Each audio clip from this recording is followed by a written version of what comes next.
about to see a segment about Barbara Bloom Silverman, who began a project cooking meals for soldiers, and then it progressed into making packages, particularly for soldiers who were without family in Israel, and it grew and it grew and it grew, and now it's thousands of packages.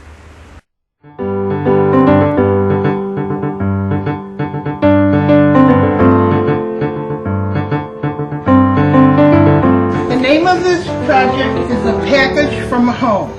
Packages from Home really started at the beginning of the Intifada, the first Intifada. There was a time when the army told the boys at the Mausoleum to put on their vests and their hats to protect them, and helmets. And we'd be driving by on a Thursday afternoon on our way back from Tel Aviv on the remote road, and we stopped and we see this ginger kid, this red-headed kid who barely had shaven, he's very young, and it was so hot. And the perspiration was dripping down his face. He was red. His eyes were bloodshot from standing there. We just drove by. He didn't even stop us. And I turned to my husband and said, you know, I'm going home now to make Shabbat for our family. I think I'm going to make a dinner, a Friday night dinner for this Machzon. And he turned to me, and since he's very practical, he said, Barbara, and he knows me, he said, Barbara, you cannot feed the army. I said, well, I'm not saying to feed the army. It's just one Machzon. It's 8 people I saw in Denver. When we opened the car door and they smelled the Shabbat smells, they couldn't believe it. Who are you? I said, it doesn't matter. We just want you to have a Shabbat meal. He said, well, are you going to Moshe? I said, Eza Moshe. He says, Moshe. He's around the corner at the other Machzon. So we started to drive. Half hour later, we were at the other Machzon. Moshe was there. They had already called, and he was expecting Shabbat dinner. But I said, I'll be back next week. And that's how it started.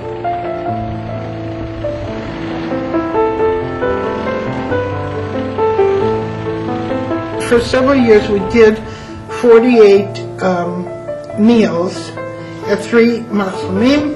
After about a month, it was impossible to prepare all different kinds of food because I wanted to make Sephardi food, Ashkenazi food. You know, everybody should have a little taste of home. I asked people to help. Everybody wanted to help, but nobody could bring things exactly when I needed them. So we ended up getting goods from a baker, you know, and which bothered me a lot because everything else was homemade. It's healthier and it's important, and everything always fresh. So it was a wonderful adventure. And we never told anybody our name because that would have ruined the whole point of the mitzvah. After the first week, before Shabbat, there's a knock on the door, and there's a florist with a beautiful bouquet of flowers and a note, which I saved, that said, thank you, Geveret, from the crew at the remote Machzon.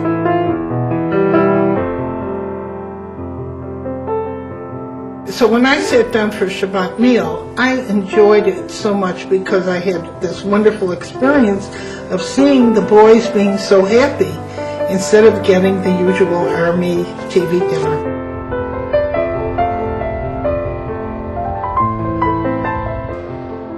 This winter was the worst winter we've had in 25 years. Really brutal. The soldiers never complain, and they talk to me every day by telephone. All kinds of soldiers. But the one thing everyone was saying, the cold is unbearable. It's so cold. We're freezing here. So I got an idea to buy gatkis. Gatkis are 2-piece long underwear, long johns. And I bought out every single long john in the country. Of course, I can't go to every base that invites me. And I received a call from the rabbi who was in charge of that particular tank base. He said, this time you've got to come. They must say thank you. They need to say thank you. It isn't that you need it. I said, okay, I'll come.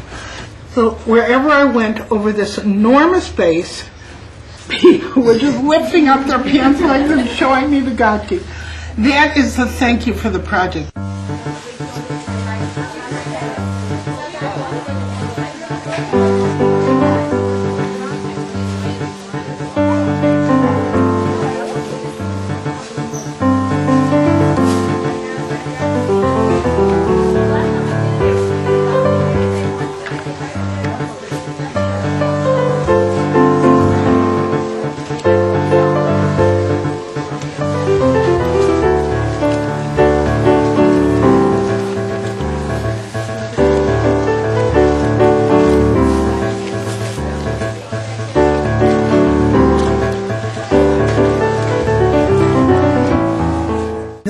second Intifada came,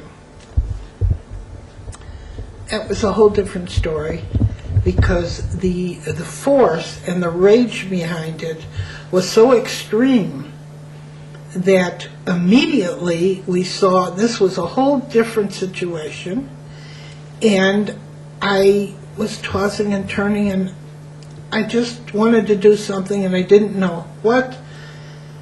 And then it came to me, packages. I went to the biggest candy store, and I said, I'll take 50 of this, 50 of this, 50, and so on. And the owner of the store said, you must be having a very big party. I said, no. And I told him what I was going to do. And he became very, very pale. And later I found out why. Because someone in his family had been among the 73 soldiers that were killed in the terrible crash, helicopter crash. And that's how it is. There's no one here that hasn't been touched by something.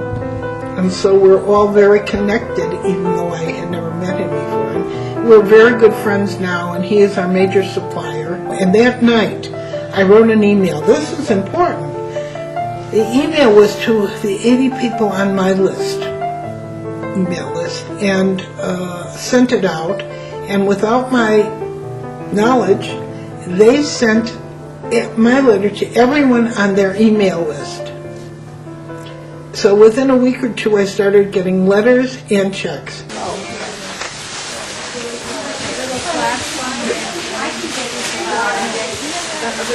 I feel good. I feel good doing something for Israel, for our soldiers. I've got a friend who made Aliyah a year and a half ago, and he's in the army, and he's got no family here, so I feel like I'm sort of doing something for him. They're defending our country, and they're doing everything they can to protect us and to help us live peacefully.